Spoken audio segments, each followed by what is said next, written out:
refuerzos, no lo vamos a sacar. ¿Qué hay? No hay nada, todos están allá. ¿No ha salido nadie? No, no ha salido nadie. Es que aquí yo estoy tapado. ¡Es afuera que adentro! ¡Gente adentro! ¡Cúbrete! ¿Salió? No, todo está bien, está bien. Todo bien, todo. No, tranquilos, tranquilos. ¡Carga la Policía Federal! ¡Cúbrete! ¡Cúbrete! Bueno, no conteste. Sigue la balacera, ¡cruza el centro! ¡Corre al centro! Están aguantando, van a salir, me siguen planeando. ¡Van a salir, van a salir! ¡Va a salir! ¡Va saliendo, va saliendo! ¡Disparen!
El gordo y el compa güerito. Y para todos los que traen la camiseta bien puesta, primo. Policías y federales, la traición tiene su precio.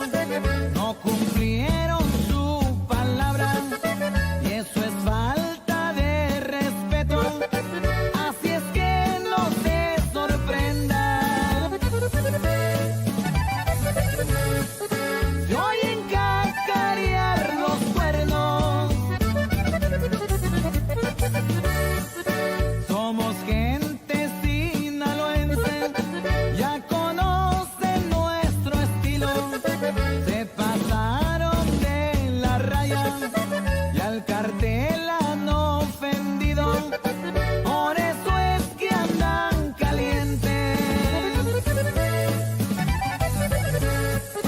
Varios cuernitos de chivo.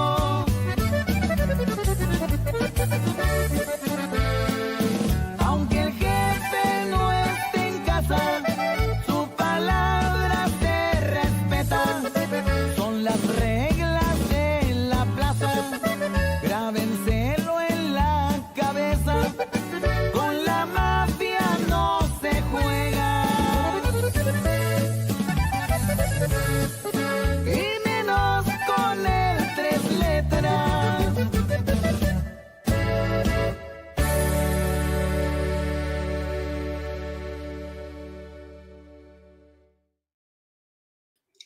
Hey, Benny, you outdid yourself again, brother. Great song. And, you know, the beginning of that song, that's the shooting that we're going to be talking about today, right? Cris, Simental, el 889. Good. Sure is. Yeah, it's outstanding, man. Hey, but listen, we're going to get on this quick because we have a lot to cover. Fernando's already waiting for us backstage. But before we get started, let's give everybody a welcome. Basilio Garcia, what's up? Early birds eat the worm, perrito. Huevo. Bienvenido, Basilio. Thank you for, I think the first time we see you. Brian Fierros, is Tijuana a good place to hide? I don't know, homeboy. Go over there and find out. Jose Weeks, bienvenido. And we got the San Diego PD, gang detective, robbery detective, legend, CB Kilby, Chris Kilby. Thank you once again, brother. We missed you for a couple of weeks. I know you were having a hard time logging on, but thank you, brother, for being back on. We have our sister all the way from Riverside who's been with us, just like Chris Kilby from the very beginning. Saludos, Ceci. We missed you yesterday, but we saw your post. Thank you.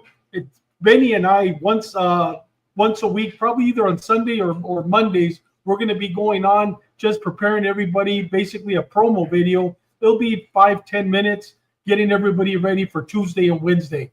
And we got my brother in Christ, man, Rafael Ortega, all the way from Houston, Texas. Bienvenido, Rafael. Hopefully you're going to start watching us from now on, brother. Thank you. And it was great talking to you. It's great praying with you, brother. God bless you. And we got Big VJ Juarez, another one that's been with us from the very beginning, watching us. He's working from the ports of Long Beach and Los Angeles. And we got Batman, man. We got our brother, man, all the way from Thailand. Early in the morning right now, watching us. Mil gracias, brother. Una vez más.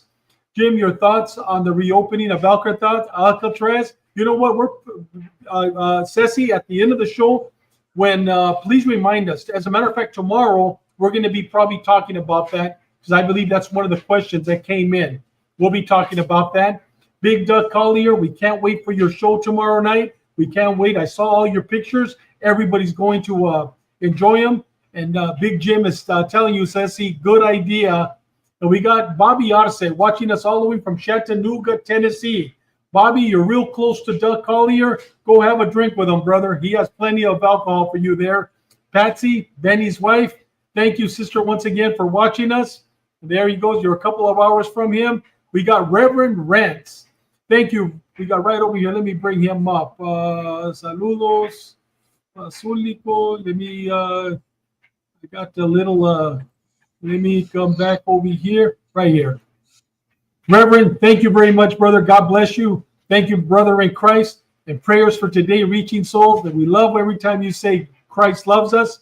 We know, brother, we're very grateful because of God's grace. Anthony, saludos from Seattle. I never get to watch live, but here we are today. Mil gracias, hermano, for watching us. Cocaine Cowboys watching us live all the way from the Philippines right now. Chris, hola, mi hermano. Thank you very much. Your book is outstanding. Get a chance, please buy it. Cocaine Cowboys Uncensored. 209er watching us from El Norte, California. And we got our brother greeting from Littleton, Colorado, Big Mike Martinez. I'm still flying my my sodas, my bottles, Mike. Mil gracias. Thank you very much, brother. With that said, Benny Chalo texted us that he's working late tonight. I don't think he's going to be with us. We have no shout outs. It's all yours, Benny. Tell us who we got and let's get the ball rolling. Vámonos, Recio.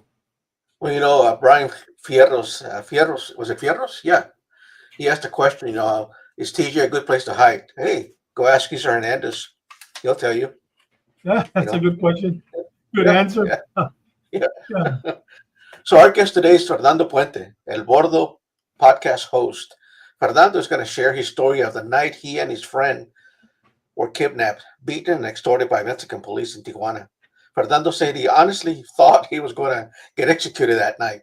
What a terrifying experience indeed. You know, Fernando, gracias for allowing us to profile your life again. And thank you for your street knowledge. And you know a lot about that Mexican city that has so much to offer. That's actually a pretty beautiful city, but it's just one of those most violent cities to live or visit. Welcome to the show, brother.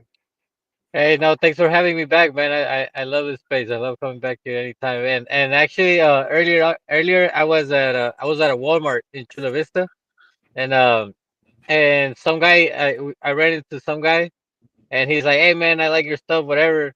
And then he was like, "I used to be an investigator. I'm an investigator too." And I was like, "Oh, really?" I told I'm gonna be at the with the gray liners later, and it was like, "Oh yeah." He's like, "Yeah, I've seen that. I was with Los Palillos, and I was investigating all that stuff." He was like, "What? Thanks, man. I like your stuff. It's real and whatever." And then he got in the car and did. But the way I kept running into him at the Walmart, it seemed kind of weird. He was parked in front of me when we left. He left at the same place, and I mean, at the same time. And I don't know if he's watching or whatever, but I don't know. It it was kind of sketchy the way these guys moved. So Yeah. I don't know if it was a coincidence or what, but yeah, I mean, shout outs to him if he's watching. So what? Hey, So what hey, did you think? Fernando, you've been with us so many times, brother. You feel part of our family. Te vamos a poner en la nómina. Te vamos a comenzar Ya, a pagar. por favor, give me a little badge or something, para traerlo ahí. You could show them next time. Hey, I'm part of Yeah, yeah. the gray line. Yeah. Because I was saying yesterday, well, you were there, Benny, at the live. I was talking Yeah, about these messages that I got. Remember, I asked you about like Simon. fake accounts asking me like, "Hey, can I get? You think you could hook me up with somebody in TJ or this and that?" And like, I mean, first of all, I don't do it at all, and menos a las cuentas fake like that. Like fake accounts that look sketchy and stuff. They're like, "Hey, can you connect me with somebody? I need some summer job or whatever." No, no way. Go to Costco, pero go to Walmart. Just stand outside Home Depot, way. Si los paisas pueden, you can do it too. You know what I mean? Hey, Pero hey, yeah, Fernando, si les contestas, same thing's going to happen to lo que le pasó al Fausto Escamilla for making ¿verdad that que phone sí? call, el Taliban. You know what I mean? Yeah. Sí, por eso les digo, no, like, yo no sé, like, Yeah. allá tú, whatever you want to do, it's up to you. But yeah, So aquí andamos, ya sabes. when Vámonos, that guy came Recio. up, when that guy came up to you, you thought it was going to be un levantón. No, because at first I just went into the Walmart and then I think he was with his kid because he was with a really young kid que también estaban vestidos like cholillos type, a little bit. Uh-huh. So at first when I walked into Walmart, I seen him and then I was paying and then I seen him again and then I put the stuff in my car and I was about to take the cart to where you place him and then he was coming from like in the middle of the parking somewhere and they were looking for his car like it seemed as they didn't remember where they parked but I just happened to run into him again, and then that's when he was Yeah. like, when he was right next to me, he was like, "Hey, I watch your podcast, and I used to be an investigator too, and this and that, whatever." Like, all right, cool, I'm gonna be at the podcast later, so if you want to watch it. So I left, I put the card away, and then I was talking to somebody, and then I went back to my car, and they were parked right in front of me, and then when I left, he left, and Yeah. I So, mean, órale, it is what it Fernando. is. So, Fernando, tell us about yourself, man. Where were you born? For those people that haven't heard or seen you before, uh, what was your childhood like? Where did you go to school? And who is Fernando Puente? I was born in Los Angeles, the General Hospital, right there where Crucito went, where Crucito got taken care of his back on that movie Blood In Blood Out. But yeah, I mean, I never really lived out there. I grew up in Tijuana. Mi hermano más parió allá, and I grew up in Tijuana, and but I went to school in San Diego. Actually, I went to school at Castle Park, the same as David. Castle Park Middle and Castle Park High. So yeah, elementary a little bit. I did a little bit there too at Royal Elementary, but I did some in Playas in Tijuana. So it's always this back and forth, growing up in the borders. It's, it's kind of the same. You're part of the same community, so like crossing the border is it just becomes an everyday process, and you don't really see it as going from one country to another. It's just like Yeah. because actually like from my house in TJ, I can see my house in San Diego. You know what I mean? Like literally, like so it's kind of weird to to feel as going to another country. It was the best thing is you can go back and forth at your own, at your own Yeah, I mean, leisure. y- and it's a whole community like this, like Yeah. probably more than a million people that live like this. So Yeah. yeah, So, Hey, it's Fernando, hey, go ahead. Fernando, when you were going to Castle Park, once a Trojan, always a Trojan. You know what? There's a lot of Trojans watching. As a matter of fact, Rafael Ortega is watching. He's a former Trojan now living in Texas, and I know there's a couple of others. But was there a lot of raza living in Tijuana coming across the border? I know a San lot, Isidro, a lot, a lot, a but not lot. only to Like Castle Park. I mean, they were going to no, Southwest. to everywhere. Yeah, Chula Vista. Everybody was going everywhere, but we would see each other at the border, at the lines with this long ass lines of being there 2-3 hours sometimes. You see Uh, people like either in their cars or when you cross walking, you see the people. And if it was like me that you crossed every day from like elementary to high school, well, you kind of know these people since they were going from elementary to high school in a way. You know what I uh, mean? So you yeah. become friends with some of them, or it just becomes familiar faces where it's like where you just kind of feel who they are and you're just there every day, like at a job or something. So yeah. it was a lot of raza, and you couldn't say you lived in TJ because you used an address, a local address, so you could go to school. So you had to say the address that you used. Where if they, hey, si la maestra te pregunta, yeah, I live right here on Orange Avenue, blah blah. You know. But the So yeah. CBP officers, they knew, but they were cool with it, right? They would just let you go Nah, through, but they it knew. wasn't a big deal. Like everybody No, knew. Like even some teachers knew and stuff like that. You would only get kicked out if you were doing bad, and if they yeah, could use that against you, then they would use it. But they knew, like everybody knew, teachers knew and stuff like that. You know. So I mean, we had a teacher that lived in Ensenada. He was white. He lived in Ensenada, and he would come back and forth every day. Every day. You know. So you we should would have see had them him at pick. the border sometimes. You should have had them We pick you up, bring you Yeah, across. oh yeah, yeah. No, but I mean, in my family, everybody crossed. It was my mom, my tia, my two sisters when they started going to school, and then eventually all my little cousins. So it was just a car packed of going every day, like a little bus of going every Yeah, day to school, and my mom and my aunt will go to work. So yeah, I mean that, and always listening to music, always listening to radio stations. I always have my Walkman, my everything. So that little journey, that's the border community that I would be trying to represent. yeah. Yeah. So, Fernando, you have a podcast, El Bordo Entertainment. Why Yep. did you call it El Bordo? And how did you get started, man? What gave you the motivation to start a podcast? I mean, what was it behind it? Well, um, it's kind of a long story. When back in 2009, when I got arrested for bringing people across, and I got like only a couple months to do in the MCC, but I got 3 years probation. So there was a point where I was coming back and going to Tijuana without permission, and it caught up to me, and then I violated. So then they took that permission off. I mean, I had to ask for like written permission to go to TJ. So I started staying in San Diego with my mom's house, and I didn't really go out. I wasn't in touch with the people I went to school with or anything. I wasn't a local in San Diego. You know what I mean? I was a local in Tijuana, but not really in San Diego. So I would just stay home in the computer, and then I started searching for stuff that I really enjoyed before I got into the street and the bad negative stuff, like all the creative stuff I used to like. I was really into music, really into like the interviews of like the media and all that, and movies and stuff. So I just kind of got back to like I wonder my favorite rappers are doing now. Started googling like Dr. Dre and stuff like that, and they had podcasts like he had the pharmacy, and like I also love comedy, so I would listen to a lot of satellite radio and stuff like that. So a lot of Def Comedy Jam, Def Poetry Jam, and so there was a lot of content in English, but there wasn't a lot in Spanish. And this is way back in 2010, 2011, and it just kept going like that. I kept watching stuff I would listen to the radio, a lot of news in Spanish, like Carmen Aristegui and stuff like that, and some comedy like morning radio shows and stuff like that. But up into the pandemic, when podcasts started getting famous in Mexico, I was like, oh, it's finally catching up, So that's kind of when I got the idea of, and I didn't really know how to do it, so I started a little bit late. But I'm still getting the hang of it. I'm like almost 50 episodes in, and I'm still learning new stuff, and also it's not only interviews. I do the stories like the Platicando con el Señor Siete and all, and like reacting to stuff. I added a little documentary section too, where I speak about stuff for musicians and stuff. A lot of music involved, a lot of street involved. With the stuff I grew up in. Well, Yeah, Dispensa Benny, Fernando, I listen to a lot of your stories. Some of them, especially when you're on live, ya andas bien grifo, cabrón.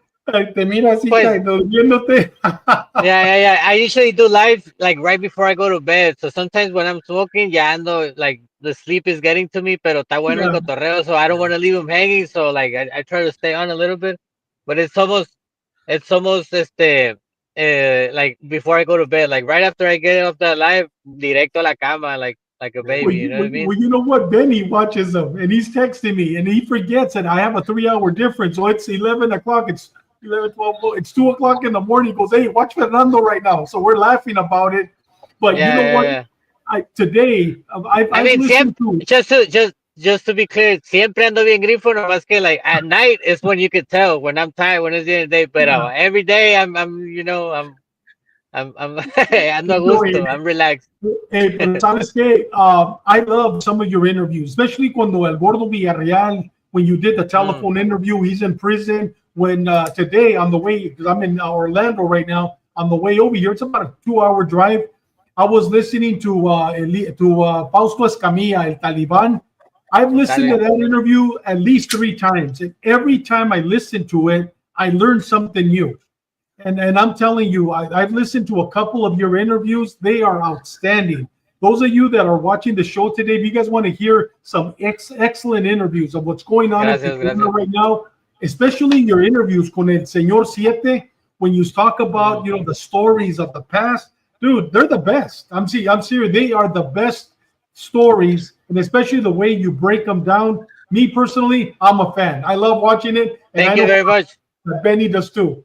No, Yeah. no, thank you very much. The stories. That's why it's called El Bordo Entertainment. I don't want to be like a news outlet. I just like if you go and watch a movie. That's how they come up. My Señor Siete stories. Señor I make them Siete. thinking of as a movie. Like for instance, the latest one I got, the Cholo one.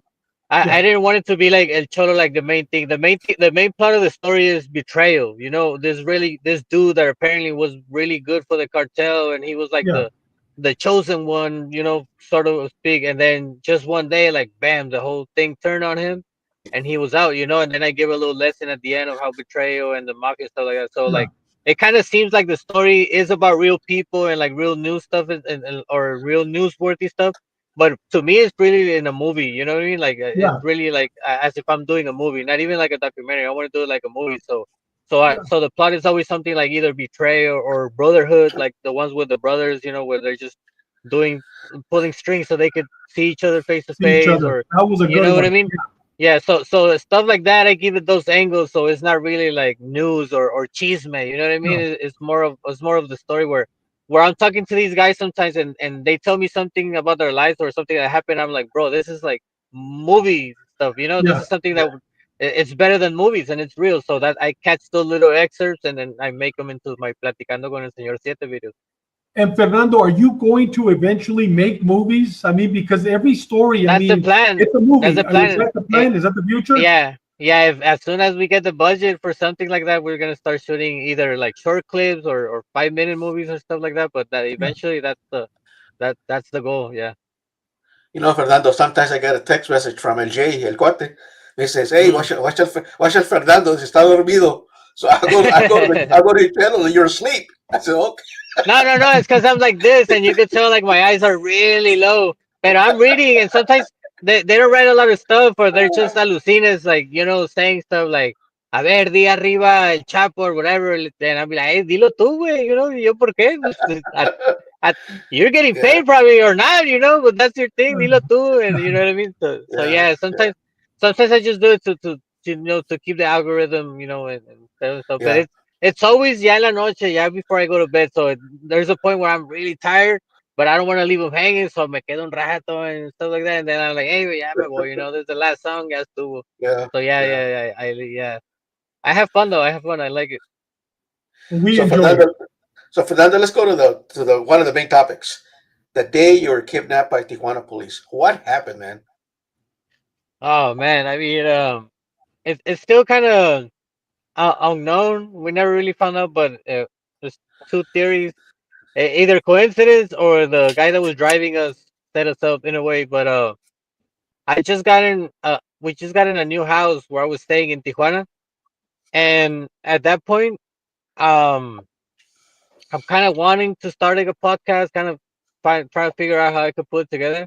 But I'm still middlemaning stuff, like, hey, tienes esto, yeah, oh, este güey me lo compra, and getting a cut of like little businesses doing, not really nothing big, but like taloneándole, as we say, like hustling, like viendo y sacando like $200 here, $300 there, de esto, like, and that time there was a friend that was getting a lot of guns, so I was selling guns to like friends I had, but sometimes I never even see the guns. Sometimes nomás así de que, oh, they're there, pick them up, whatever. So when you're like that's your everyday life, you don't see the magnitude of stuff, till later. But so I had some messages about that on my phone, and my friend he came to visit me at the new house I was staying at. And he was like, "Hey, I'm gonna go to the swap meet to get my kid a computer." So he's like, "I'll be back." And I was like, "Oh, I might as well go with you because I didn't even have Wi-Fi and stuff." So I was like, "I don't want to stay there." So I decided to go with him. And he had an Uber driver driving him around because like there's a lot of pepos. So we get in the Uber, we go to the swap meet, and we walk in, and the thing they told me later on was that they thought that we were like from the new generation cartel that extorts the little puestitos at the swap meet, and they thought we were one of them. So a bunch of cops just came through, and they started like searching us and stuff, and we didn't really have anything, but they put us in a cop car, and they started driving us. I don't know. They put us in the back on the bed and laying down. So at first I was like, oh, they're probably gonna take us to see the judge, or they're gonna want some money right now. I was thinking they're gonna pull over and tell us like, hey, cuánto traen or how much. You know what I mean? But they didn't. They just kept driving, and I seen them drive past the delegación, like the police station, and then we go into the sketchy ass neighborhood known as La Sanchez. Back there to like Las Huertas and El Emperadores and all these places tourists don't even know they exist in TJ. So that's when I started getting sketched out because where I live, a big faction of the new generation cartel controls the area too, and I know some of them because they're neighbors from all my life, that grew up there, and I know their grandmas and stuff.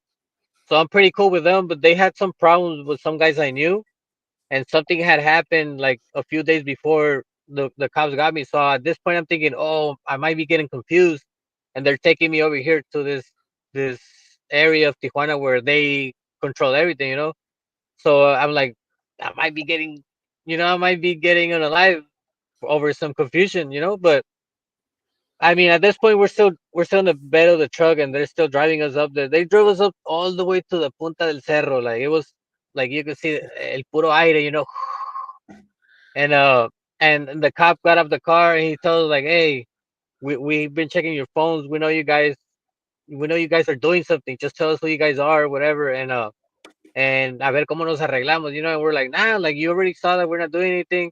I had like $300 on me. My friend had said, hey, I got the $1,200 on the computer that I was about to pay. Like I could just give it to you. You didn't catch me doing anything. We don't have no ni un gallito or nada. You know what I mean? We're just doing nothing. And he's like, okay, you're not gonna tell me. He's like, okay, then you'll see right now who's gonna come for you. Nos dijeron, ahorita van a ver quién viene. And he went back in his truck and they tied us back again. So at that point, I'm like, oh, wait, ya nos van a matar. You know what I mean? Like, we were in a place where it seemed where they dump people, because it was all lonely and Yeah. nobody around or anything. So my friend as well, my friend, he really thought it was over. But I was calm, I like this goes back to a long time ago where I started living my life as if it was like my last day, try to be more grateful about stuff and this and that, and so I got to that point, where you think like where your life passes by and stuff like that, and I was very at peace. It kind of impressed me how much at peace I was with myself because I started doing good like before that happened. So my mom got to see a change in me. If that was to be the end, at least he got to see like a better side of me and stuff like that. I started being more close to my family, my nieces and stuff. So that was at a point where I was like, hey, pues yeah, like I don't feel like I owe anything or like I've done. I don't feel there's nothing that I haven't done that I hadn't wanted to do. So I was very much at peace with myself, and I was worried, obviously, for my mom, how for them, but me, I'm gonna be dead. The ones crying is gonna be my family. So I kind of got a little sad on that, but at the end of the day, I was very much at peace. So but my friend wasn't. He was like he had like a new kid on the way, or I can't remember if it was born already, and he was just panicking. He was like, "Man, what are we gonna do?" And this and that. I was like, "Hey, wait, just chill. Let's let him talk, and we'll see how we fix this." And then So we were Fernando, there. Uh, Fernando, when they came up on you, what did they do? Did they rough you up? Did they cover your eyes? Did they no, handcuff you or zip tie you or use a rope? no, at first we were just in the little puestito, the swap meet, and I was kind of just looking around the computers. My friend was like, they were showing him the computer he was gonna buy, and then just like 4 or 5 cops just came up, grabbed me, kind of roughed me out a little bit, threw me against one of those metal curtains because one of the puestitos was closed, and they put me there and they started like frisking me, and they got my friend too, and the same for him. And then they just handcuffed us and put us in the truck of the bed and took us up there, and we were handcuffed like to the truck and me to him. And then at that moment it was nothing. But then when the other cops came, that's when the roughness started. The real roughness started. Hey, Fernando, before we get into the roughness, what they did, how they tortured you, and so forth, were they municipales or were they pepos? The ones that got me were municipales, but they turned me in with the pepos. Like when they told me, "Ahorita, you're gonna see who's coming right now." The pepos were coming, So so there they was called. only one municipal police that detained you, transported you to a location, and Mhm. once you're there, then the state police, los They policías came, de acá yeah, preventiva, they came and yeah, they took over, and they're the ones yeah, that started the torturing and so forth. And then the yeah, exactly. municipalities, did they leave right away, and the They people left. stayed? Yeah, the pepos put us in their car, and we everybody drove away too. They drove away, Okay. we drove away. Yeah, yeah. I mean, I still remember that municipal though, that lady, that blonde lady that got me.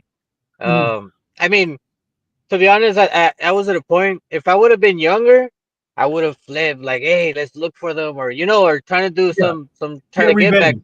Get But I revenge. was at a point. I was at a point where I was like, man, if these guys do this, like, eventually it's gonna catch up to them. You know what I mean? And Yeah. and eventually, I think it happened because later on, like I think they were involved in that heist of the with the Pepo stole a lot of stuff from the cartel and they started killing a lot Yes. of cops. So I think Siete, siete. they Yes. I think they got involved in some of that, and I think they got life cut They off got to taken them. care of. Yeah. I think so, yes. And because I heard, like, the guy actually that was selling the computer, I didn't know, but I didn't recognize him, but I knew him because his family is from El Soler.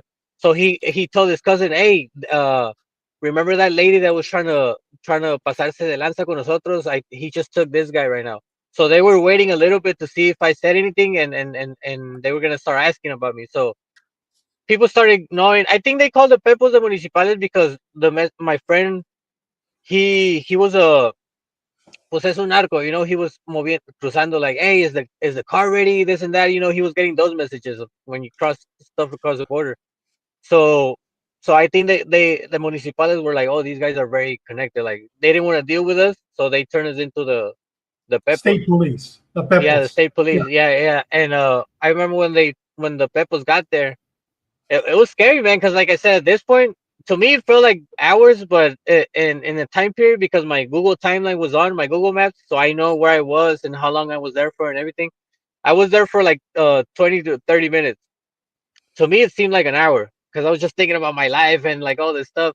And then all of a sudden, we just hear another truck, the tires on the off roading, and they got off the car. You hear the doors close, and then you hear the municipales tell the Pepos, like, hey, it was me. The guy with the yellow sweats, he's a U.S. citizen, so don't hit him in the face.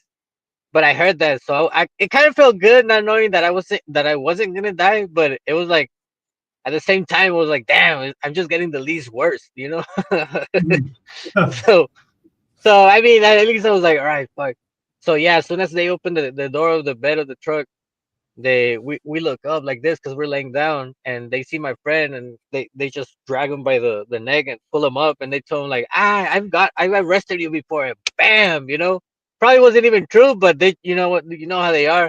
And they just dragged me. They didn't hit me at that point. They just got me and dragged me off from the truck, dragged me through the dirt, and they put me in their truck. They put us both in their truck, and we drove to another place called Las Huertas. And we went to one spot, and they were like, no, no, no, aquí no, like, let's go to that other spot where we took that, I don't know who. And they took us to the other spot where I guess it's their spot. so there, they put me in the once we got there, they put me in the truck of the bed, and they had my friend inside of the truck. And I was handcuffed, and on my hands, on my back, and my feet.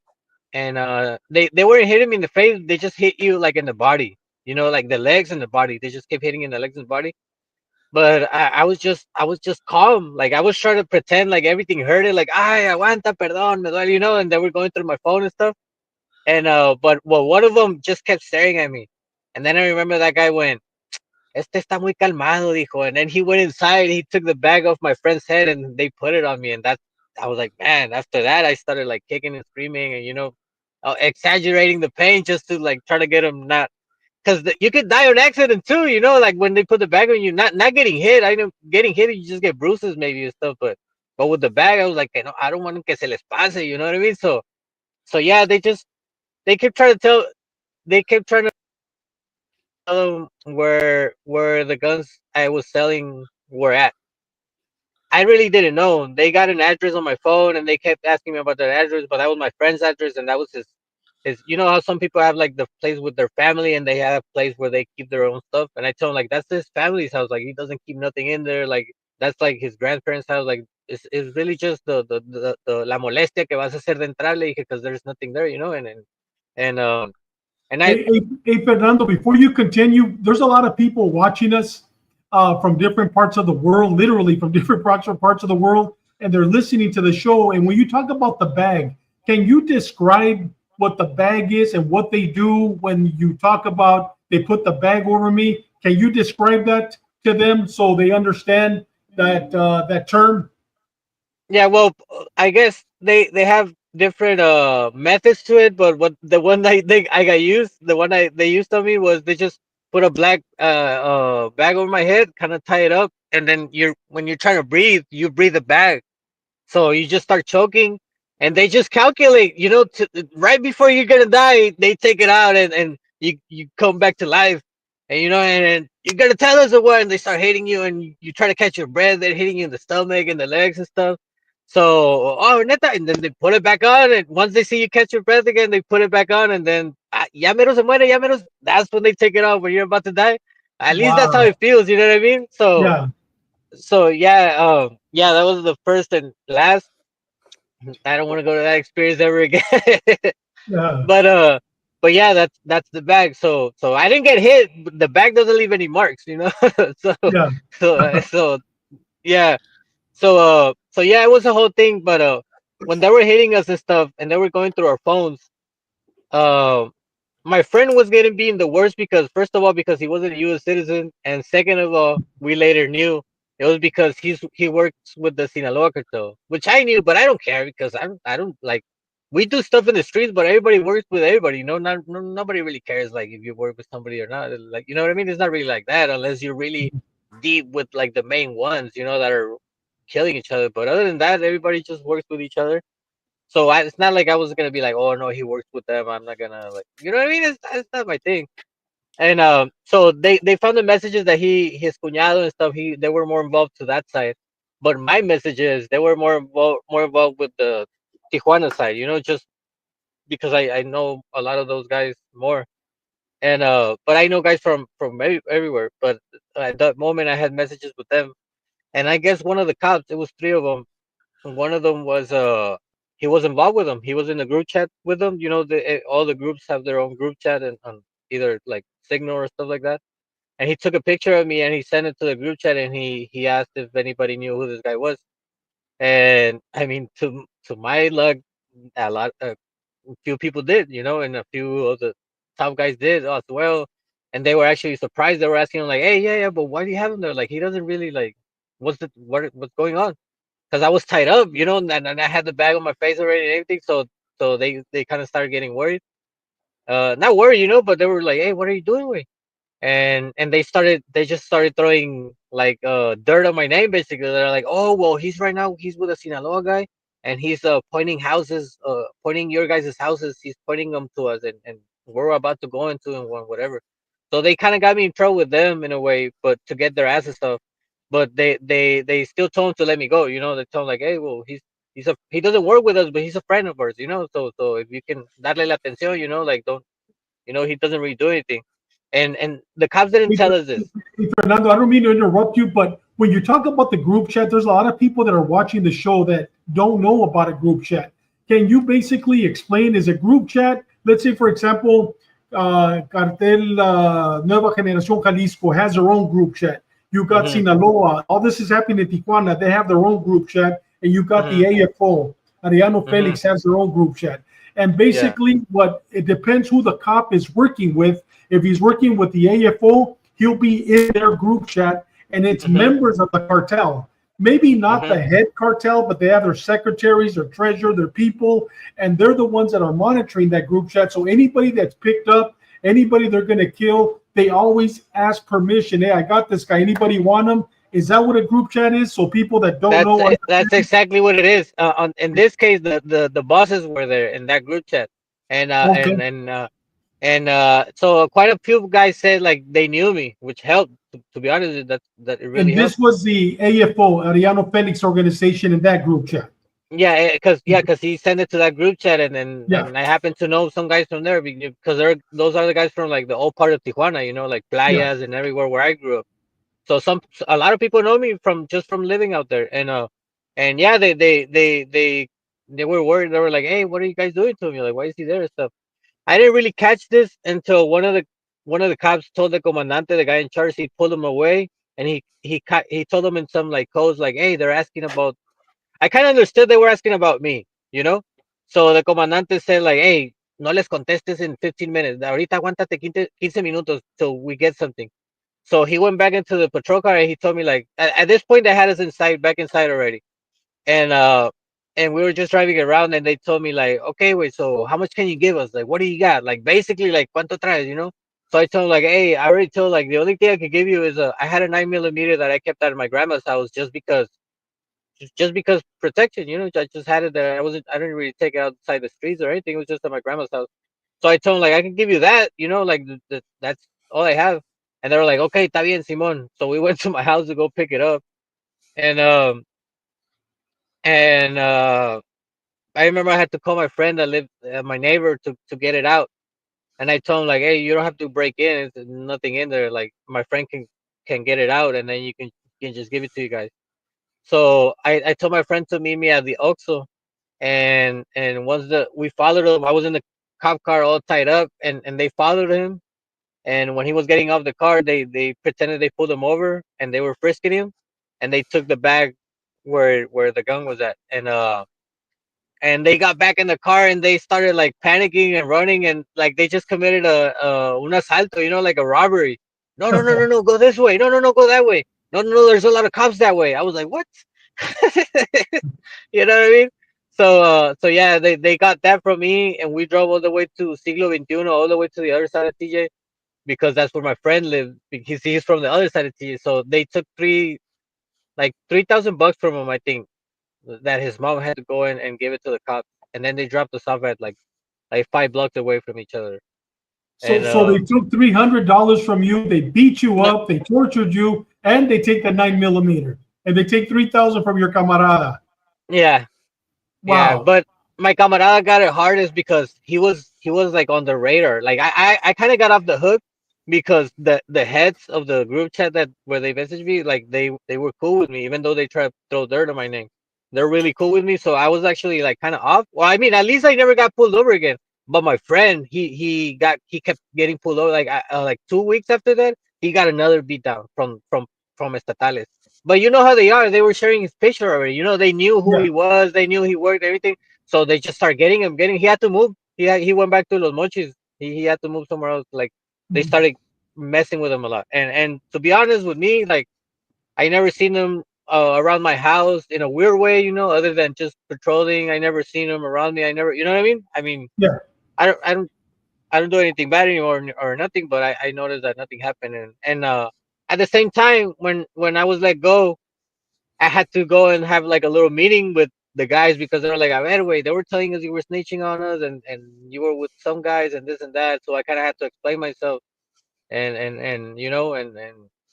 to them, yeah. So make sure we were cool. They made sure we were cool. Time passed by. None of the houses got raided or nothing, or nothing happened because I told them like, "Hey, wait, if I would have said something, they would have gone inside the house." Like one time they snitched on me and they broke inside the house. When you tell them there's guns inside, los pepos, they don't care. They're gonna break in and they're gonna get whatever you told them there was in there. So they drove me by a house and I was like, no, there no hay nada ahí, no hay nada ahí, and they just drove away. You know, I told them you could check the cameras. Wait, they never broke in, like because I told them there was nothing there, nothing there.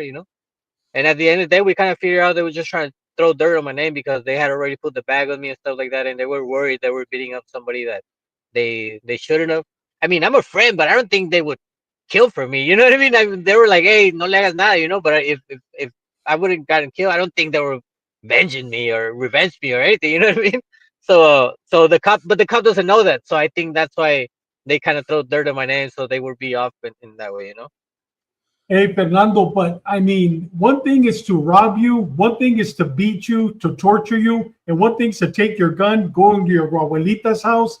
But one thing, I think the most serious part was them telling the people from the AFO, hey, he's a rat. He just showed us a house. I mean, that's a death warrant. You know what I mean? Yeah, yeah. That's a I death mean, warrant that they're going to kill you, but your name got you through. exactly, exactly. Just being that's one of. I mean, to be honest, I've never really had to call them for anything. Never in my life. You know, that was really. They were surprised that I was in that kind of entanglement. You know what I mean? Because I always stay on myself, even though sometimes I would get them like guns, or they would. I always get them weed, like dispensary weed and stuff like that. I always had to connect. You know, so I always gave them a little free stuff and stuff like that. So they kind of have that like cariño for me, you know, but not in the way where they would kill for me. I don't know, you know, some of them I know from real childhood friends, but but I've never had to deal in a way like that with them. You know, it's always some confusion or stuff like that. So when they saw me in that, they were like, "What the hell? Like, why is he?" You know, and they were surprised, and just me not never needing them, they just kind of like, okay, well, you know, I had that cartucho. How do you say in English? I had that little thing to use. You know. So Fernando, when you first got taken, you and your friend, they didn't cover your faces right away, right? No, They- they never cover their faces. They just put uh in the patrol car. They made you put your head between your knees. So that's how Okay. they drove us around all the time. And one of those times, it was me in the middle. I had a cop on my left and my friend to the right. And my friend, he kept like pues llorando. You know, he was like, "Hey, por favor, let me go. I Yeah. got this and that." And they stopped. Literally, they just stopped in seco. And like the three cops turned over and they started like sopapeándolo, like bam, bam, Yeah. fucking. Well, you little crybaby. You could tell you're Sinaloa cartel because you're a little crybaby. At that moment, I was like, "Oh shit, these fools are." You know, yeah, they kind of outed themselves when they said that because they're like, "Pinche Sinaloense, like con razón andas con ellos," and they just slapped them, and they never touched me. So I kind of started like, you know, like thinking like, you know, but then it made sense. Everything made sense on afterwards when I was like, oh, okay, now I get it. Because Fernando, usually when they cover your face, you're gonna make it. They're gonna extort you. But when they let you see everybody, usually you're gonna end up dead, Yeah, right? that's what I was worried Yeah. about because I was like, I mean, they just took us to an empty place where you could probably smell bodies here. So I was like, that's why my life started flashing before my eyes. I was like, whoa, you know, pues ya que. Yeah. Wow, what a But yeah, story, man. Yeah. yeah. Yeah, that's the story to share forever, man. So I Fernando, mean, let's that's. change let's change topics a little bit right now. Let's talk about Marco Antonio Garcia Simental, also known as El Cris, El 89. Hmm. Yeah, yeah, yeah. What's I never really met anybody that knew him or anything, but you just hear a lot about him in the streets, you know, because he came from this El Mayel and Gil line, you know, the old guys, the old generation. So I hear he had a lot of power and a lot of people, and you could see in the video when he's about to get arrested, you know, they had a hard time, and there was a lot of people on the way to rescue, but everybody knew, so they had retenes and everything. It was a big story in Tijuana. who was he with? The Arellanos at that moment, the cartel was still together, so they kind of, I think they always had like communication with people in Sinaloa. That's what I read, but it was never really like a formal relationship until 2008. So tell us about what was going on when you heard the stories of everything that was going on with him that day, the day of the big shootout and all that. The his What, arrest. cuál, cuál era el chisme? Sí. Well, I was young back then. I was really young. I was like, must have been like 16, and I was barely getting into this world of getting to know these names and stuff. I mean, I was always the youngest of my crew, so my older friends, a lot of them were already into the stuff or the corridos and stuff. I knew too, and kind of a little bit, but my thing was still the graffiti. You know, I was doing legal walls and music and stuff. And but when I started hearing about this, that was one of the big news that you heard about, like that type of violence in the streets of Tijuana, where all these groups, they were trying to rescue them. and they couldn't in the end, but I think that was one of the first times we heard about somebody with a lot of power that a lot of other people, actually try to go against the government and rescue him. It wasn't really heard of at that moment or that publicly, especially at this moment where we didn't have like YouTube wasn't big back then, but we had like MySpace and stuff like that, and we had these news outlets where you could see all the chisme in the comments, the IFN News, IFN Noticias Tijuana, and like little narco blogs and stuff like that, where sometimes El Gordo Villarreal would go in there and comment, and some guys would go in there and comment and stuff like that. So you kind of will see this local news and this local movement that was happening now, like with the cartel stuff. Hey, Fernando, Cris Simental, Antonio Simental, also known as Cris, also known as El Ocho Nueve, he was the older brother of El Teo, and he was the older brother of Chiquilin. And Yes. El Teo, after Cris got arrested in 2004, Teo started. Cris was one of the hitmen. He was one of the cell leaders for the Arellano-Félix. What I've read about him and people that I've talked to, they said that he was a type of cell leader. We're going to call him a cell leader, that he would run his operations very paramilitary. And this is from a DEA agent that was assigned to Tijuana, that was working at the time. And he said, we knew when Cris was going to make a hit or was going to commit a crime or go in, do whatever he was going to do, because everybody was very well organized. And another former DEA agent once said, we knew when he was on the radio, because they have recordings, and I was trying to get a recording from Steve Duncan. He's going to send me a video where when he was on the radio, most guys were like, métete acá, muévete para acá, move, get here, move there. This guy would give orders like Mencho, would give orders with a lot of command presence, and would tell him, hey, muévete al siete, muévete al cinco. And everything was very well organized. So he is the cell leader. He gets arrested in 2004. Right now we're going to play, it's not a video, but we're going to play the day that he got arrested, the big shootout that they had. But after he gets arrested, then comes Teo. Teo becomes another cell leader with the Arellanos. Then we know that he turned against them. But Teo era muy sanguinario. Era una persona, he was one of the guys that is probably responsible for hundreds of kidnappings, hundreds of people being not only murdered, but tortured. He was the one that started implementing all over Tijuana in 2007, 2009, 2010, when he got arrested, hanging people from the bridges. It was him. And then he gets arrested in 2010. And then El Panzón de Chiquilin, his younger brother, I mean, this is a generational thing.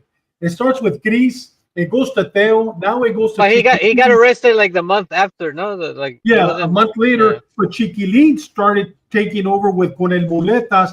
But I mean, son sanguinarios. I mean, these guys, they were stone killers compared to Cris. Did you hear the same stories about Cris having more of a paramilitary, and these guys were more cartel, cut the heads off, burn them type of hitmen? Yeah, exactly. But they like in their corridos, they would brag that they got the escuela of Ocho Nueve, like they got it from him, kind of in a way. They would brag. Yes. Everybody in their corridos, they would be like escuela del Ocho Nueve and like his el hermano and everything, because all these guys that came. What I've kind of learned is that in the same cartel, the Tijuana cartel, there was like two factions. It was like the people close to the family of the Arellano, and there was like people that are just associates, like El Mayel and his brother and El Cris and them. So eventually, the family circle kind of started getting really small, and these guys were really big. Because even like people that Señor Siete, they tell me like these guys had like most of the trap houses, and they were making a lot of money, but these guys had the protection, like government and the armed groups and stuff like that. And but eventually, that's why when the war happened, because eventually these guys got so big that they were like, you know what, f these guys. The new guys weren't doing what they weren't coming up with the protection or nothing that they were supposed to be there for. So that's why these guys were like, well, the hell with these guys, because Ocho Nueve and El Mayel. These dudes are all bloody sanguinarios dudes, you know. And it was Mayel and then Ocho Nueve, like his brother too, you know. So all these lines, they became the pozole ones and all this, the tienditas, you know, like back the cartel and the family stuff. They were more into like the drug trafficking and stuff like that, and these guys were more into the streets, you know, the when the crystal meth and the little it started became popular, and the tienditas and the trap houses. So they really had a lot of power, and then they it became this with a lot of money, and then eventually a lot of people they just went to war with each other.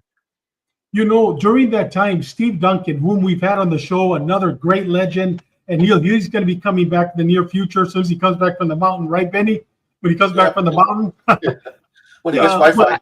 Exactly. I hope he gets on my show too. I hope he goes to my show too. I hope he. You know what? Hopefully, we're going to get him on your show, God willing. But you know what? I talked to him today, and he sent me this. He goes, David. He goes, I'm trying to find that video because he actually has a video of the shooting. Steve Duncan was part of the arrest. Was part of the arrest team. And yeah, well, there's a video on YouTube. There's a video on YouTube from I think it's a helmet cam or something on one of the AFIs, because it was an AFI back then. It was an AFI. So I think one of the AFIs has a webcam and helmet cam, and it's on YouTube. And you know what? It's Steve Duncan and his team were the ones that gave it to AFI. Look, this is what Steve Duncan says. He goes, once the shooting started, and I'm going to play the video right now. Not the video, the audio. Once the shooting started upon the AFIs, that was the federal police approached the house. It went Blair Witch Project, which means it went to hell. There was an injury, but the helmet they gave that helmet with the helmet camera. The helmet we gave, the guy saved his life with the camera. We all pitched in money for him and his family. One local cop was killed a day or two later in retaliation for his arrest. The way Steve describes it, this guy, there's a major shooting going on, and then he actually, during the shooting, escapes and fires on these guys with high-powered weapons on all the AFIs that were there, municipal and federal police. And I'm going to play just a glimpse. It's just a video of the shooting. Here we go.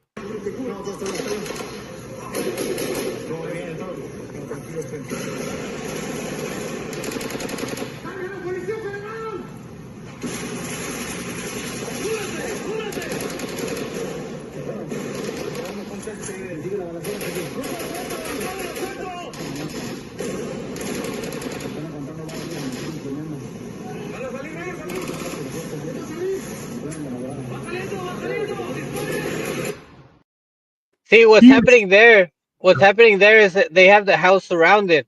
Yes. But it's this house, you know, in Mexico where the garage is like all the way to the front, like right on the edge of the sidewalk. So they have the house around there. They're shooting to the windows on the second floor, I think. And then I guess one of the AFIs, he sees that the guy gets on his bulletproof truck that's inside the garage, and that's when he yells, "Va salir," because he turns it on and he just rams the garage door, rams whatever AFI truck was in there, and he just goes away. He just goes off, and that's how he gets away from the house, because he got caught in I think it was traffic. I think he got caught up in traffic. That's how they caught up to him. So Fernando, who do you think gave his address away? I don't know. I mean, like I said, if he was arrested in 2004, then I was 14. You know, I was very young at that moment. I wasn't really in getting that kind of word in the street. But after that, that's when I started really hearing more about stuff and meeting stuff and meeting people and stuff. But I don't really know. I mean, Steve Duncan. Steve Duncan, yeah. It was people from you know, Benny, during that time, Steve Duncan was out there working. I don't know if he was in Tijuana at the time, but Steve Duncan, they were working wires, they were working phone calls. So you know what? All that information was coming out. You know what? We'll have Steve Duncan in the near future. He could tell us exactly what happened. Like I said, they were the ones that gave that AFI agent the video to put on his helmet. And yes, but you know who gave the information of where he was? Well, they're not going to tell us. Who's that? No, La Gente del Chapo. Oh, maybe it could have been. Yeah, it could have been. But yeah, it was.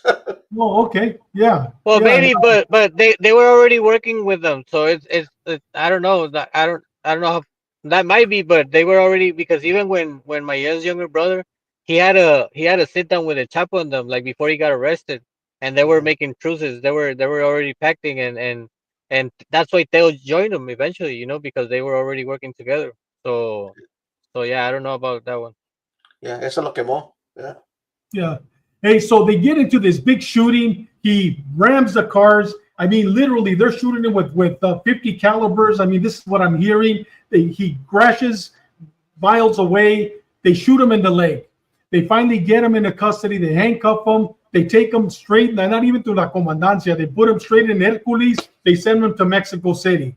So he's been away for what, 14, 15 years now. His brother takes over. Theo takes over. He's been away for 20 years. 20 years. Yeah, 19 years, right? 20 years. Yeah, 20 years. Yeah. Yeah. Yeah, he's been away. So where is he now? I don't think he's been extradited. He's somewhere in No. Mexico. Let me tell you what I read and what I've been researching all day today of where he's at now. He doesn't look like this anymore. No, I bet. Yeah. Yeah, that's the day he got arrested. And he's been shot in the leg. So now, violent, rowdy, and imprisoned, the brothers, which are, we mentioned the brothers, Theo, Chiquilin, and Cris, who were members of the Arellano-Félix Cartel, pay their wages in federal prisons in Mexico and are very ill. El Cris has immobilized legs. He can no longer walk and has difficulty moving his left hand. El Theo, which was, I mean, this guy was a stone killer, suffers from the after effects of the 2017 thrombosis and the 2018 stroke that he had. His other brother, El Viejo, suffers from an inguinal hernia, and El Chiquilin, the younger one, continues treatment for a grade 3 obesity. He's still fat.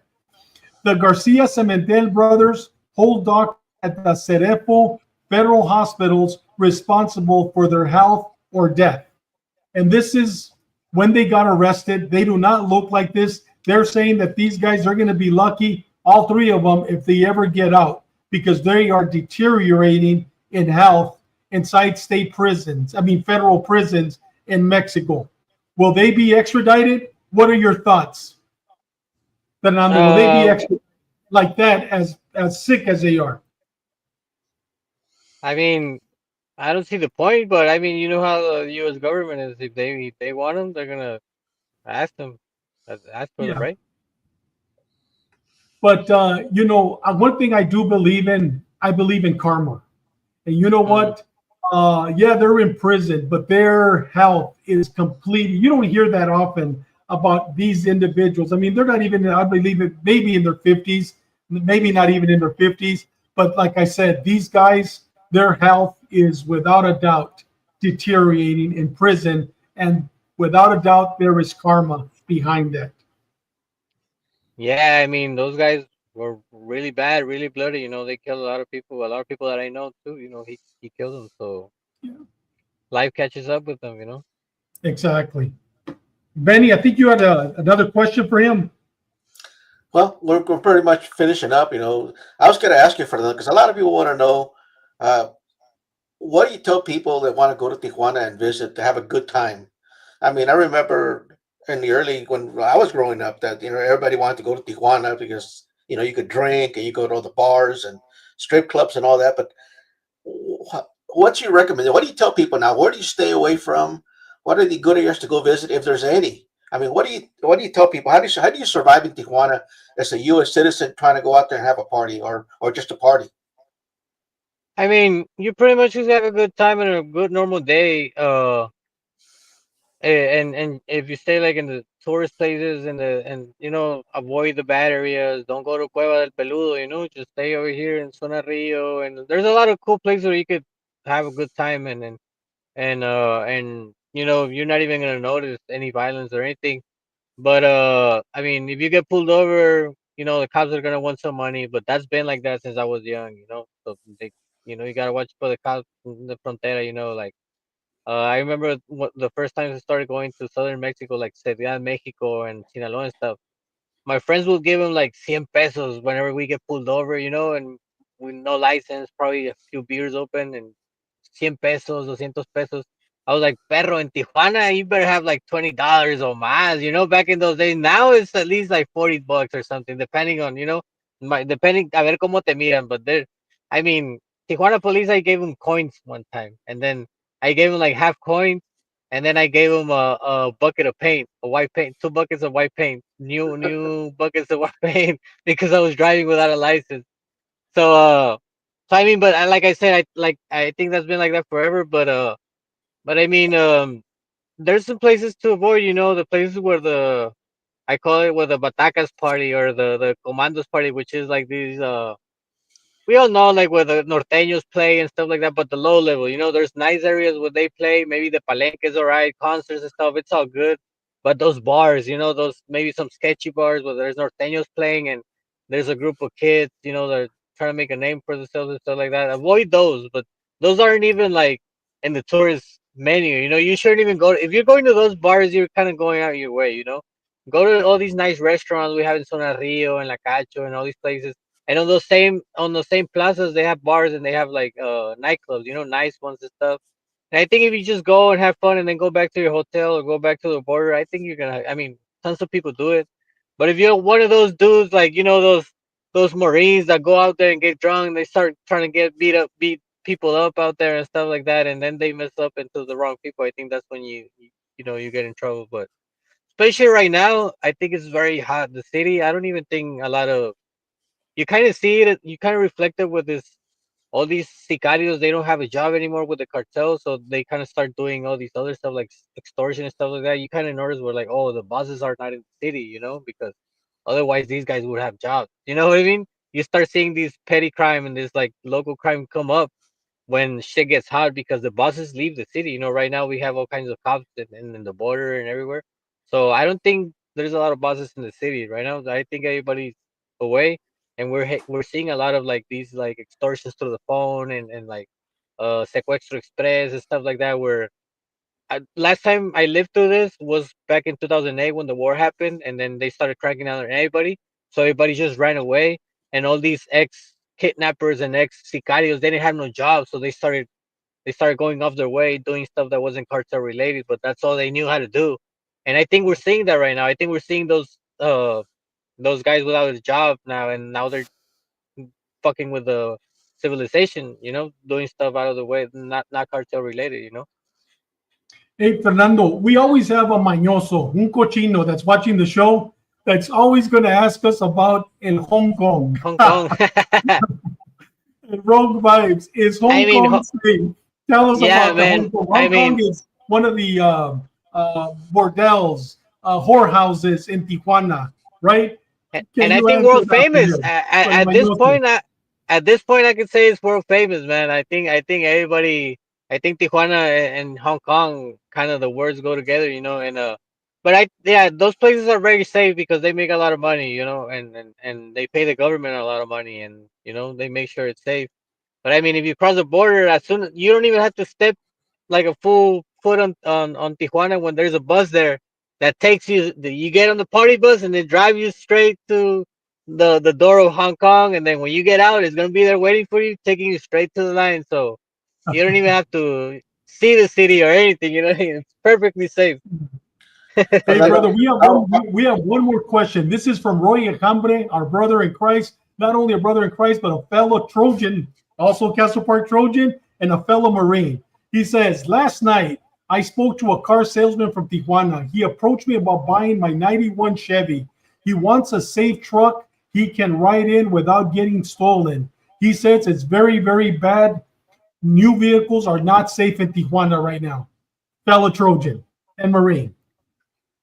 Yeah, I mean, I think like I said, the problem for the locals rise when these guys get are without a job, But if you're a tourist and you just come and go and like Benny asked me, yeah, you could have a hard time. But the problem is for the locals, the people that we live out there, we're suffering from these consequences of these guys not working for the cartel anymore, not getting money from the cartel. So now they try to go out their way to like sell the car for parts or I mean, a lot of people, all the cars that they steal in San Diego and Tijuana, you find them in Sinaloa. All the cars you're gonna find them out there with different plates, different serial numbers. and if you're lucky, if it's not a truck, it's not in a topon. You know they use them for the, they use stolen trucks to fucking shoot it out in the middle of Yeah. the pueblos out there. So if you have a Mhm. truck and it was stolen, they're probably using it right now. You probably see it in the TikTok videos with armed guys on it. They all end up out there because in Tijuana there's no use for stolen cars. It's very hot for those kinds of things. You get pulled over and then it's a wrap. So all these cars that get stolen, it's for people that buy them in the south, in southern Mexico. Hey, Fernando, we have a last question. And Benny, if it's okay with you, I'll ask. You and I, we had discussed it. And you know what? For those of us that listen to your show, and those that are watching the show that religiously listen to your show, you're always talking about El Señor Siete. Tell us, we don't expect for you to tell us who is El Señor Siete, but can you basically just describe, is it one person? Is it 20 people? Is it 30 people? What information did they give you? Because their stories are out of this world. Well, it started with one person, but it quickly became a group. Mhm. Ever since the first episode, it became a group, and it's called Platicando con el Señor Siete for people who don't speak English. It's called speaking or English conversating with Señor Siete. Maybe that would be the good translation. with And Mr. Seven. Mr. Seven. Mr. Yeah. Seven, yeah, because that's how I got the idea. I just sat down and talked to some of these guys, and they would tell me stories, and I was like, yeah, I can make that a concept. I can't have them on or speak or anything, but I could tell my story, my little story about how I speak to the guys and the things they tell me. As soon as I published the first episode, a bunch of people hit us up and hit him up and hit me up, and they were like, hey, I like what you do, and keep doing whatever, and whoever that is, tell them I said what's up. And they would say what's up to each other, like these retired guys that now they're like selling car parts, or they're doing all kinds of walks of life because they did a bunch of years in jail. But yeah, it became a group. I got some people that are still maybe out there in Tijuana, maybe missing or ghosting their faces, and a lot of people that already did their time. Most of them did their time already, or I mean, sometimes even Gordo Villarreal pitch in. If I have something to ask him, I'll tell the son to tell him to call me, and I can ask him, some stuff, and I'll throw it in there. So it's just basically a mix of Anonymous people. of yeah, anonymous people that are trustworthy. That I know there were some of them were like hands there and hands on the action, whatever, and some of them heard from it. Even if you guys give me some tips, I'll add them there as a Señor Siete, and that's some ex-government tips, so that's kind of where it goes, and people kind of already felt like they trust me. I guess they trust me now. My audience, they know I like these connections, these podcasts with Gordo Villarreal and Fausto and them, and then they hear me talking to them with not really as an interviewer, more like as a friend, just because we're familiar, we're from the same places, we kind of crossed each other and back in the day. So my audience, I build that trust with my audience now, and I only tell them stories that I know that I could back up 98%. You know what I mean? 98%, Yeah. because not everything is 100%. So as long as I get to that 98%, I'll like I said, I try to make a movie. If I see it as a movie when they're telling me about it, I'll do it, because there's a lot of stories that I don't. Like if it was Chisme or if it was News Report, I could say a lot of other stuff, but I'll really filter out. They be commenting me, they'll be like, "Le pones muchas crema a los tacos." I was like, "Bro, I'm actually taking crema out." Like there's a lot of stuff I can't mention. Like you were asking me, they were like, "Hey, you didn't Yeah. mention this," and I was like, "Yeah, well." People tell me I put too much crema on it. I'm like, real. Yeah. I'm actually taking a lot of crema out, bro. Like if you Yeah. actually see my notes, like I have list of names of people and stuff. Like it's crazy. But yeah, I mean, I didn't do it to out people or anything. I want to make movies eventually, and make movies about the place that I came from. Eventually, they're not all gonna be cartel related or anything. I do it because it impacts and the situation we're living right now, and I know a lot about it, so I use it to my advantage. But eventually, I will have some like drama stories or other type of like old crime from other stuff. And to me, I just like storytelling. I like putting together creative stuff and soundtrack with music and stuff. So that's my goal. But I use this at my advantage instead of using it as a curse, living through all this stuff and seeing a lot of death and stuff. I if that's how I got it, I will use that to my advantage, and make movies and tell stories about it, and hopefully tell at the same time let people know how it is, and want to keep them away from me. Because I Yeah. always Fernando, like I always mention, I never sugarcoat it. Like El Cholo, I told him it was a betrayal. Así la mafia. Like you can't expect the message was people think that, oh, these guys were all united y todos una familia muy bonito. Nah, bro, they were killing each other, robbing each other, kidnapping each other's families. Like, I say that too, so I don't really sugarcoat it. But the whole story itself with the betrayal thing, it makes for a good movie. If you leave Oh the yeah. it makes for a good movie, and that's the part I get. Fernando, so it's called El Bordo Entertainment, correct? El Yep. Bordo Entertainment. So if somebody wants to log on, wants to subscribe, El Bordo Entertainment, it's currently in Spanish. Are you going to eventually have Yes. English episodes? Like Chris Yes. Kilby wants to watch it. No. I'm working at it. I already have my first episode recorded with a comedian. Eventually, I'm gonna do it with some of you guys. I'm gonna do another one with Jay in English. I might do another one with Gordo Villarreal. He speaks very good English. He went to school in Montgomery and I think Mar Vista or something like that. So he speaks really good English. I might do one with him in English as well. Fausto, if he ever gets a chance again, either through the phone or in person, we could do an English one as well. So there's a few ones that I can recycle, just translate basically in English, but I will have more, I want to have some ex-veterans. I know some guys that were fought in Iraq and they do a lot of video shooting now, and they were together out there in like some of the worst parts of Iraq. I really enjoy army stories. That was my first dream when I was little. I was either want to be, like I said, I either want to be in the military to go to war or an astronaut. So when I hear these stories about the veterans and stuff, I just really get into it. So I'm gonna use that for my podcast and have them tell the story, all these ex-vets and stuff that were in combat. I really want to hear the story. So it's just kind of the same as in Spanish, kind of a little bit of mix, comedians, music, action. Fernando, next week I'm going to do an interview with you on your show. Are we going to do it in English? I want to do it in Spanish because of the details you have and stuff. But if you don't Yeah. mind, like they say, spin the block, like they say the young guys now, if you don't mind spinning the block on El Bordo, we could do it in English. All right, let's do it in Spanish next week, and maybe the following week we'll do it in English. Hey, Sure. brother, se nos fue el tiempo. I'll tell you, we've been on for an hour and 17 minutes. Literally, I feel it was 10 minutes. Yeah, That's how I much love we coming to this enjoy place. having you with us. Sí. Gracias. Benny, any last words for Fernando? Well, Fernando, el Jay, he keeps tabs on you because cada rato que te duermes, he lets me know. He likes you a lot, dude. He likes you a lot, and Jay's a good guy.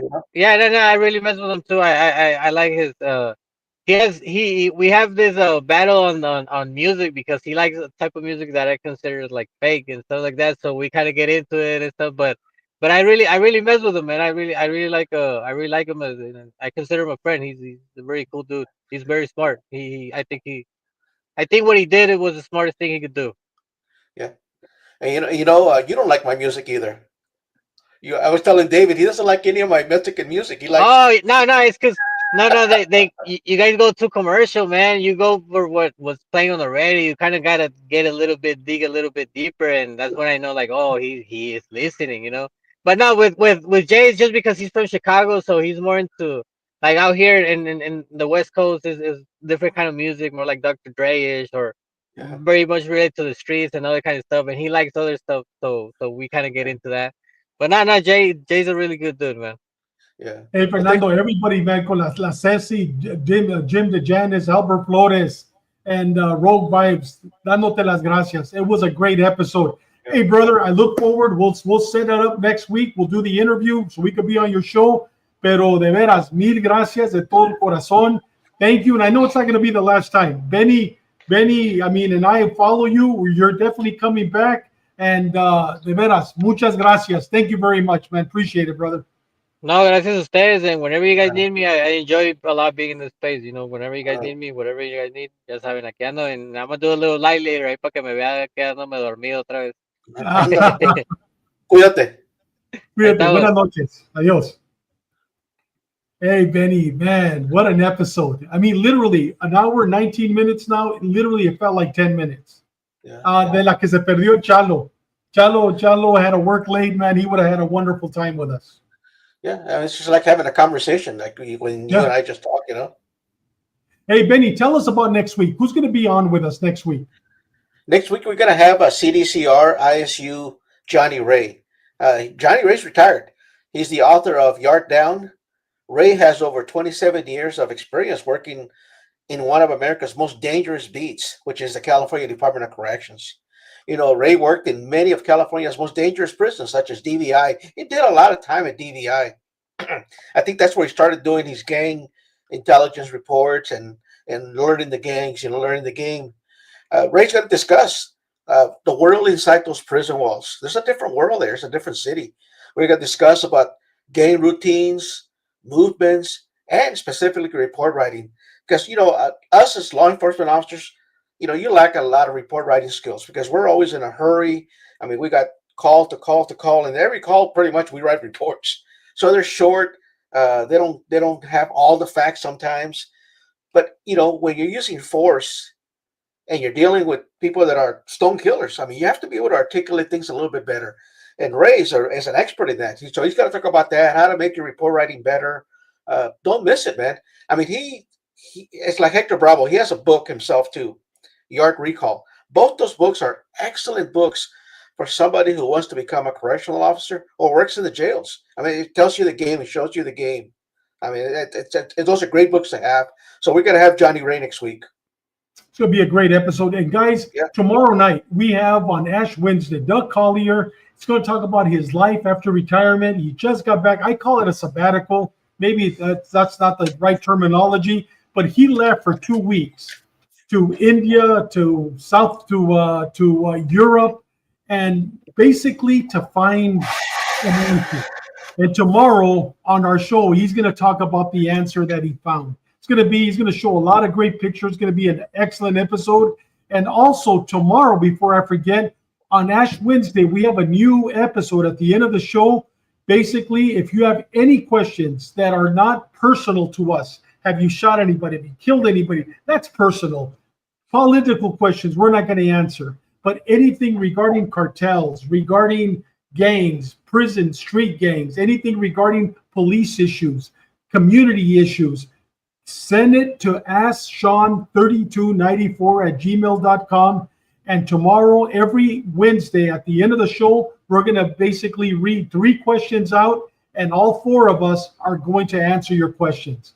And if you really want to be on our show, video record your question, and we will play your question, video record you asking the question to the host from Ash Wednesday. So hopefully, like I said, you'll be able to ask any question. We'll answer your question, but we're going to read out your name and where you're from. With that said, Benny, ya se nos fue el tiempo. Any last words?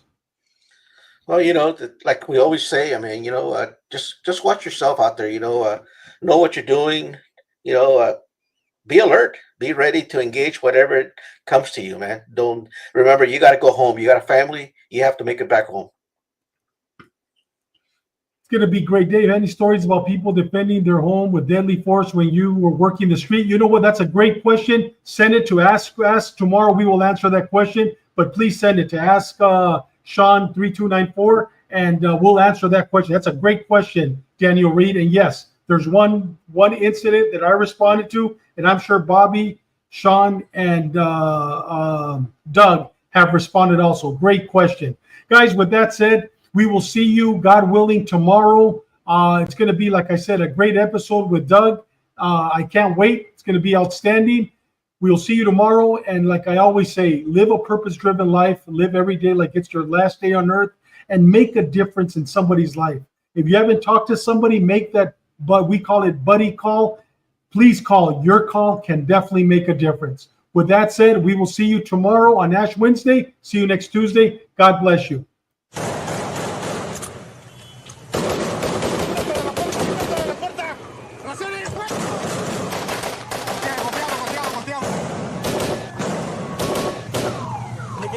No lo vamos a sacar. ¿Qué hay? No hay nada, todo para allá. ¿No ha salido nadie? No ha salido nadie. Es que aquí yo estoy tapado. ¡Es afuera que adentro! ¡Es de adentro! ¡Súbete! ¿Te dieron? No, todo está bien, está bien. Todo bien, todo. No, tranquilos, tranquilos. ¡Salga la policía federal! ¡Cúbrate! ¡Cúbrate! Bueno, no conteste. Sigue la balacera. ¡No se lo metan!